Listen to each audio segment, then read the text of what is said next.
So, hi guys! So, ako po ay nagtatakbo ng grade 3 representative sa aking eskwelahan. So, ang aking matututuhan ngayon ay mga magulang na love natin. First, mag-pray nga po na tayo. Pag lagi kayo nagdadabog, magsabi kayo ng sorry po nanay tatay na mag-aano.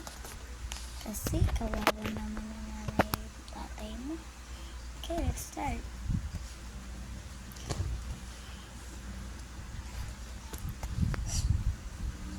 Hello po Diyos. Sorry po na hindi ko inaano yung nanay ko at tatay ko. Love na love ko po sila. At ang aking magulang ay love na love ko po. Pati ang papa mama ko ay lagi nag-take care sa akin. Tapos promise po, hindi na po ako magiging masalbaheng bata. Promise ko po na magiging magaling na bata po ako at hindi matutuloy ang bastos na bastos. Amen. So guys, we're gonna think about the Harry Styles of loving family. May isa tong bata na lagi nagdadabog. Gusto niya daw yung bagong sapatos na sa tindahan. Eh yung mama niya wala ng pera at kakabili ng laro at damit. Wala na silang pambayad ng wala na silang bayad ng kuryente, tapos tubig, wifi. Wala daw silang kasamang iba na mayaman.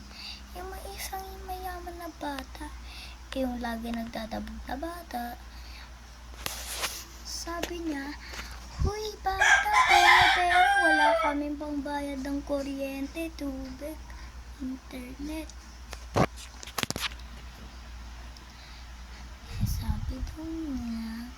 Sabi daw ng mayaman na bata, "Sorry bawal kasi ako magano sa buwan na bata." Sabi ng bata ng lagi, "Oy!" Sabi ng bata ng lagi nagdadabog, "Uy, kasi akin na yung pera mo. Wala kami pambayad lahat. Broke na kami. Pengi naman ang pera. Kala ko card person ka." Sabi ng lalaki, "Sorry kasi wala akong pera dala. Si papa at mama lang meron." Eh sabi ng bata, sinabunot niya. Sabi ng bata, "Akin na yung pera mo. Yaman-yaman mo, ayaw mo mamigay." Ganun pa ang tama mag-aano sa mga bata tapos magulang. Hindi, diba? Kaya lagi kayo nag-perform sa ating mga magulang.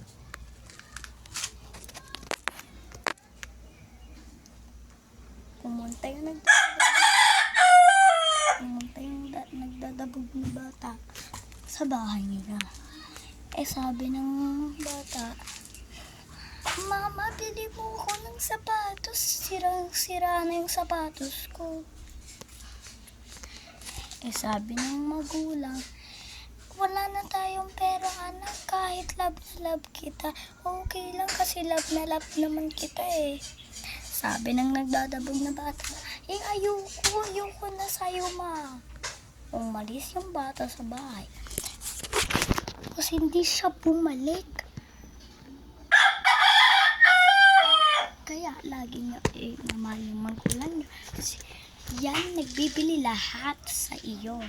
Siya nagborn sa'yo, siya nagbili ng bahay sa inyo. Pati yung tatay na ninyo, I love niyo din. Bye-bye! Tapos pag may kuya kayo, huwag niyo saktan. Kasi kuya niyo yan, love na love kayo din eh.